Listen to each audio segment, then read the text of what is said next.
Welcome to Quick Take, the mini series of the Imperfectly Perfect podcast, where we embrace life's imperfection because it's not about being perfect, it's about being you.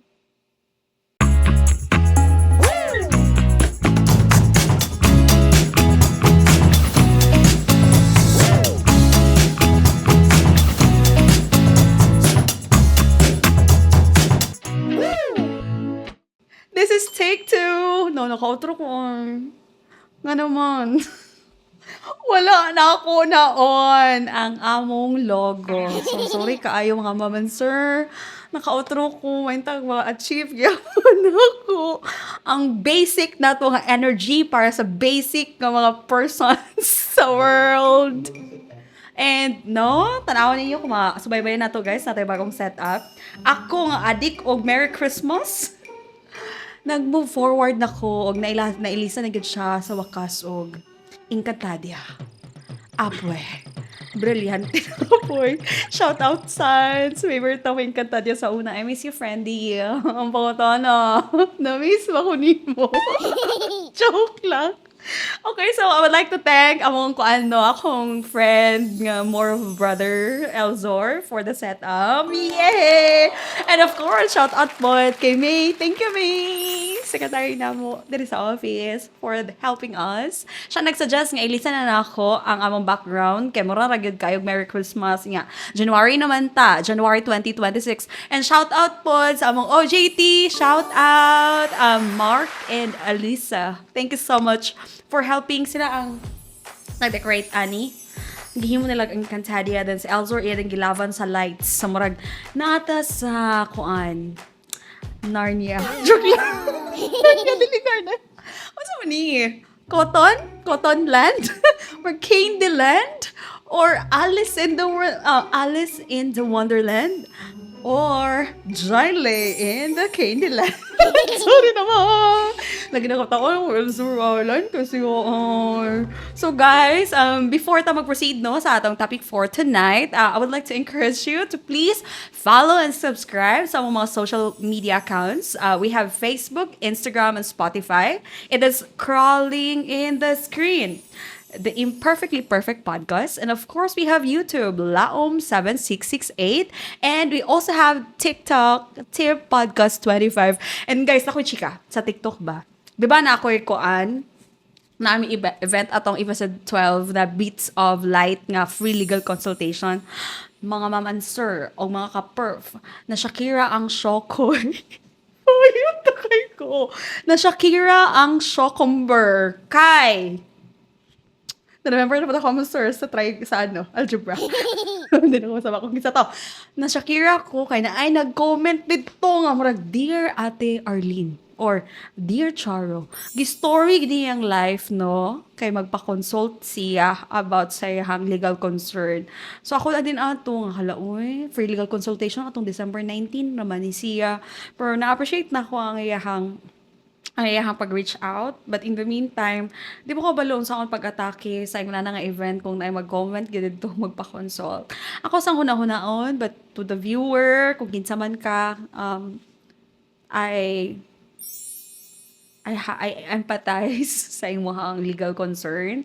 I hope nga makakita ko paraan kung saan ni siya. Okay? So, in the meantime, tuloy muna ang ating recording. So, ngayon guys, is nalingaw ko kay ko atong, before ko nag-record nami, gitanaw mo si She. Yung mga term kayang basic na family. na basic person, basic nga mga friend. Nakatawa ko kay, naday bro, kaya may basic. So, natin basic ga friends, sa akong CapCut, basic lang, walay pro. Oh, ginala ko kabarato. Sir, wala yung ko nag-pro. Sa akong pag-edit, aning ato mga butang, nga mga podcast. Kaya ako na may ga-edit aning, kaya feeling solo flight naman ko. Pero nagya pa din si Elzor. Para sa itong set, diba? O para sa support, moral support. Okay, so guys, ato nang sigurta sa itong topic, kaya magtastas no kayo mga check ka. So guys, no, kanang sa akong self personally sa 2025 natay mga gusto buhaton pero hesitant ta kay mahadlok ta nga basin malain ang katong mga recipient or katong sample gusto kay nimo balibaran, di ka kabalibad kay malain basin malain ya friendship mo for 2 million years na may nanabitaw or nay nang hangyo sa imuha. Di gyapon ka kabalibad, di gyud nimo gusto buhaton ang iyang gipabuhat, di ka kabalibad kay laoy kanang namo ko'y utang na loob ani nga tao. So natay mga inana nga mga stepping sa kinabuhi. So ang atong i-check ka karon laoy bayot na kay ko ay. Ang atong i-topic karon guys is 5 things you should normalize in 2026. Nga tama na siguro ang mga pagpapanggap. Kung dili mo bet, ang isa ka butang, ayaw, ano ba, kung dili mo bet nga, 11 na siya sa jackpot round, ayaw, kay dili man katrapo, di pod ka basurahan, anat bitaw. So, some things are meant to be over, and so that we can entertain the things that are meant for us and so that we can entertain the new things that God has prepared for us. So here we go again. Here are 5 things you should normalize in 2026. Let's begin with number 1. Number 1 is set healthy boundaries. Ana man gyud, nagyan pa ana gyud ang buhok. Oo, kay dugay-dugay po mga friends no ni Elzor. Na friend ako ni siya guys, kay giampo gud siya sa Ginoo kay sobrang man siya ka tiyadag batasan sa una. First year college me. Oh, first year college me nga katong grabe mo gini yung panuga to. Na siya ginasugog sa ako about dili na gid ako bet kay murag ko na gid siya below the belt na gyud. So giampo na ko ni siya then kana na usahay makahisgot-hisgot me nga kanang friend. Ngano kang friend to friend ba nga kanang ikaw kay grabe maka kung dili ka gusto mo yun kag no ana gid wala banan ana ba ikaw taas sige kag wall taas kag boundary then ako kay ana siya grabe si siya self kay kuan kay siya ma'am kanang best in kawang gawa 2025 ana bitaw nga tanan na lang yung mga itabang sa iya ha gikan man sa mga layout or nay problema didto gibulagan sa uyab or kanang nag-message sa iya nga kuya nakoy problema sa akong pamilya kana bitaw i-accommodate kanya tanan ana ko nga friend kanang say no pud siguro kay murag mahurot mo pala to ba energy ana kay namin tay mga battle nga for us gyud na tay mga work na tay mga purpose sa kinabuhi kung sige na lang tag entertain ato mga battle sometimes they're just distractions mo na ting katingalangan nga ikaw friend grabe ka makaset og mga boundary gyud nga kung di ka no ana jud ana gyud ang mga labanan mo pud ako na learn guys kay atong pagka-lawyer na ako, halos sa kay best friend naman gid mo ang tanan. Nga kung maka-message sa messenger, kay ala, wala mo ko ni ginapansin niya sa una niya. Gapangayon naman siya mga advice, BFF na kay sa mga discount sa notaryo. Alam mo nga, naabot ko sa akong point nga kanang, huy, kakapoy ba? Kanang, I can do so much, but I cannot do all things, 'di ba? Hindi ko naman kaya ang lahat. So, nag-set ko og boundaries, sample sa Messenger. Wa ko yung Messenger, mga ma'am and sir, kung weekend, ay, di ko yung i-contact nitong attorney. Ana, drama, di ko makiply, Monday to Friday, nagad ako Messenger. Alam ko, duha man akong account. Kato isa, Monday to Friday. Ang isa kay marag, once in a blue moon, nagad ko ato, kato akong main account. So, kung ka-message mo dito, ay, nalagyan mo pa-expect na ma-replyan ta mo. Marag, nalugay dyan ko ato, last week siguro to atong the other day nga napo day ko nag-open ko dito sa akong main account nga wa jud ko gaupag messenger dito kadaghan kag mga kuan dito kana attorney help alam mo men daghan ko diri oy my plate is so full already daghan pag pa help ba di na ako effective nya bisa mabuak ng plato ma'am kay wala na ako nakaya so naluoy ko ang uban kay mga 2022 ano po 2021, ano ba ko? 2023, 2024 guys, 2026 sa takaron. Wala pa na ako na-reply ng uban na konsensya yung kay ko. Pero taman sa mga 2025, ako po sa nag-replyan nga, sorry kaayo ka nang tanagsarigi kay ko dali sa messenger. So, shout out no sa tanan nga, ga-message dito sa akong messenger. Wala gina ko gituyo, di ko seener. Oo, gabang scene, kay dili ko ka-scene, kay wala ko ka-open atong main account na ako. Kaya isa na sa akong pag-set o healthy boundary. Di po ko ga-open ang messenger sa weekend except kung pamilya ta ka or ikaw kong crush. Char! Pero wala pa rin contact sa akong crush sa messenger. Kayo, okay guys. Ay, sa overtime ko, honey. Okay, number 2, guys, is dili magkumpiyansa. Muna ako second nga gusto na ako sa akong self nga i-normalize this 2026. Ngayon kaabot man ka ana, ma'am, kanang mga dili magkumpiyansa. Kay anim good guys, the other day, at Charter Day, there is among lugar. Di na ako mag-mention kung among lugar. And then, to cut the story short and long, oh my gosh, shit, shout out again. Kanang nagtanong mig soccer ato kay ganahan kay mig soccer sa balay kay akong manghod si Chofi katong bata pa na siya kanang pangarap niya mga soccer player. So ginasuportahan gid mo siya hayang mga games nga to the point gyud nga itong elementary siya nag-eskwela man to siya sa public school nag-transfer gyud siya atong private school para maka-train lang og soccer. So ginasuportahan namo na siya dula dito sa Del Monte o bisag aha pa nga lugar na agad may cheer for our kapatid. So nabutin natong Sunday nag-adto mi soccer nga makarelate man ming tanan ako kung mga manghod so tan-aw mi ang nagdula to na do ka team, itago na lang natin sa pangalang Team A versus Team B. Then si Trophy bilang soccer player, sa Team A, kaila siya nga, talakati, si Kuya Kuan man at tiu. Kuan gina siya ti, kanang pro na siya karon nga soccer player. Yung katong isa, alakati, sa university na siya, sa sikat na university sa Manila, ga-play for ani nga team. So, dito sa isa ka team, makaingon jud ko nga kanang, ay, mga bigatin, mga experience-wise, layo na ilang naabot sa soccer. So, makaingon ko nga kanang, hala na, akong aritis, mga romancer, natago ko. So, makaingon ko nga kanang, nasa advantage ba? Natagak yun siya, ako yung choice ni. So, dito tayo sa pikas nga team, wala kay na-mention si Chofi nga mga bigatin na player. Mura bitaw kung sa soccer, pag yun ni kanang kung sa kanang every 2 years lang nga soccer, nga kanang World Cup. Kung sa World Cup pa ni, dito sa Team A na dito silang Messi, silang Cristiano Ronaldo, di ko sure kung makarelate mo, soccer na sila nga mga player, football player. So, dito din sa Pikas is normal lang gid sila, mga basic lang gid sila nga mga persons nga soccer player, pero sulit kay lang team, kay murag everyday sila ga-practice, kay naara man sila sa community lang. Ano jud ko nga murag underdog ni sila si Team B. Then, nangligid ang mga minuto, hantod hapit na nahuman, mga less than 2 minutes na lang. Og sa dihang, ang Team A nga, akong gina-consider nga na advantage, naka-own goal sila nga mga ma'am and sir. Kung may yung tag-own goal, punto na sa pikas. So, nahimog 1-0. Nang sakit bitaw kayo nga, gipugan gid ninyo, grabe inyong laban, pila ka minuto. Nya, nikalit lang dayon nga, nakashoot, ikaw pag yun, nya, punto sa kalaban, kay own goal. Sumoto ka nang sakit siya pamation ba nga kamuunta ang naa sa advantage na part niya tungod kay kanang nagkumpiyansa ka ang pikas ang nakapuntos dili lang siguro na siya applicable lang sa dula do apil pud sa atong life natay mga butang di ba kay ana pa sa Bible the enemy came to steal kill and destroy so natay mga butang nga kanang kabalo gid ta nga mao gitong plano sa Ginoo para sa kuha nga kabalo jud ko kana siya nga promotion is para sa kuha kana siya nga work para sa kuha or sa love life kana siya nga tao is feeling mo para sa imuha pero kanang nagkumpiyansa bitaw ka nga kung sa una pa nga naidula nga pera o bayong kanang pera na naging bato pa ana ba so let's claim what God has for us ana ba let's stand on our ground hindi na to hayaan ang enemy the devil nga kwaon kung sa ang butang that God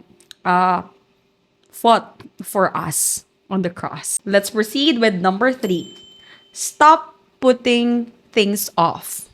So, natay mga butang no nga dapat gitrabaho nato or giatubang nato pero tungod sa either nahadlok ka or feeling nimo natakbulan ka or kay energy kanang ay unya na lang na ana bitaw or gahide ka kay feeling mo wala pa ka enough courage to face it. Pero akong na-realize guys kay kung matabok na nimo ang kanang butang nga imong ginakahadlukan, naman day reward. The thing that you fear the most pag na overcome na nimo, it is the success that you want and you desire. So, ana lang. Kay example, ako, basta di pa gyud enough akong energy, ako po ginang planuhan, mutago sa gyud ko. Kay planuhan pa na ako ang isa ka butang. Pero usahay kay di na po siya healthy, kay bisag dili na gyud siya ka plano-plano nga pwede rin ka maka-direct na og decide. Mga ano pa gyud ako ba? Gina put off kay gusto na ko i-perfect pa gyud siya. Basic example lagi kanang katong pag-renew og business permit kanang ako'y negosyo mga ma'am sir, maliit lang siya na negosyo. Then, ano 'tong processor sa akong business permit nga, attorney ano na lang ni i-process ang business permit nga ako dayon nga best in kanang budgeting committee. Ay gina-budget gid ako nga ay halagi ko magasto once nga nakaingon ko nga, safe na para mo gasto. Safe na nga budget for that. Is nakaana ko sa akong self nga sa akong hunahuna nga dili lang siguro kay kanang perfect na gid ang tanan ay hapad ako i-release ang mga budget. Pero ang opportunity ato is nanamutan tanan dadto, 'di ba at the beginning of the year kay nana dira tanan ang pang-medical, ang mag-approve sa tanan nga mga papers is nana sa isa ka lugar ba. So gamit gamit mo ta og wisdom when to put things off or act immediately. Pero this 2026, I hope that we will have the discernment whether to put things off, sorry, or face it. So, I pray for courage sa imuha. Number 4, guys, is rest. Mo na ko na-learn. Dili lang karon sa 2026, pero dugay na ako na-learn nga maghatag kag day off bitaw sa imong self once a week. Nga kanang buhaton nimo imong gusto nga buhaton ana, bet nimo manglaba ka, bet nimo magtanga ka, tanga, mag-movie ka ng palanay bitaw, magpalanay lang gyud ka.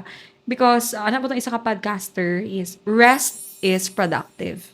Na piling gid nato nga superhero na gid kay ka nga mata kag 5 AM, dayon tulog kag 11 PM.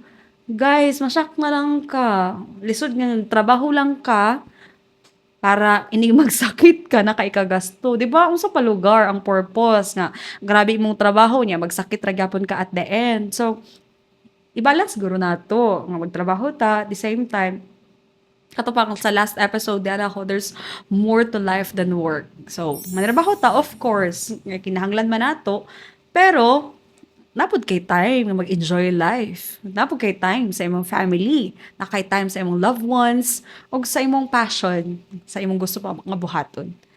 So, rest guys. You cannot give what you don't have. But once you are well rested, then overflow na lang gid na. Overflow na lang gid na ang ka-effective di mo sa imong trabaho. Seryoso masyado ang event na ito. Number 5. Number 5 is forgive yourself. 'Di ba? Kaya may mga times 'di ba nga nagitay mga wrong stepping sa kinabuhi. Gituyo nimo or wala, mali gid siya. Nasayop gid ka. That time, kung maabot man na siya, is don't condemn yourself. Sa giingon pa ni Jesus, katong sa woman nga caught in the act of adultery. Nakutana si Jesus ato sa woman. Woman, has anyone condemned you? Ana ang woman, no one, Lord. Ang iyon na ni Jesus next is, neither do I condemn you. Go and sin no more. Ang katsada ni Jesus is, He gave first the gift of no condemnation, and that enabled the woman to go and sin no more. Kung si Jesus nakabuhat ato sa woman, buhata pud sa imong self. Naman gitay mga mali nga desisyon. Nagitay may pagwala na nako to gibuhat, or nga nang gibuhat man ako to. Manaman to, bisag magtambling-tambling pa kahuman na to. So, kung kabalo ka mag-forgive sa uban, i-forgive mo nimong self. Sometimes hard na gid kita sa tong self. Harsh na gid kita sa tong self. So, ana lang, tao man ta. Hantod dapat na diri sa earth, hantod dapat ani nga body. Masayop gid ta. And, mao po di gitanggap po na ako ni nasa akong self. Kay, sobrang makay ko ka-perfectionist sa una. Nga ma-disappoint gid ka sa mga tao sa imong palibot. Kaya di mo po sila perfect sa mga dili po ka perfect. Masayop gid na sila from time to time. Pero ako lang encouragement is, itanggap na lang daan sa imong self ba, nga kung masayop man na siya nga tao, yung mas importante man na ang tao kaysa iyang sayop, i-forgive na ko na siya. Sometimes ay mga lisod, sometimes it will take years, months, or day, but choose to forgive. As di man ta perfect, so, ana lang, pinasayloay lang ta. So, mga kaibigan, grabe ni kita ka-seryoso. Take 2 na dahil ni siya. Take 2 na ni kay masayop ito ganina. Wala man gyud daon ni siya. So, ana lang no, I hope nga naway na learn. And of course, please don't forget to follow and subscribe sa among mga social media accounts. We have Facebook, Instagram, and Spotify, the Imperfectly Perfect Podcast. And of course, we have YouTube, Laom7668, and TikTok, Tip Podcast 25. So, see you on the next episode. Thank you for the set. Friend, again, shout out. And stay beautiful. Huwag kalimutan ang sarili. And stay imperfectly perfect. See you soon.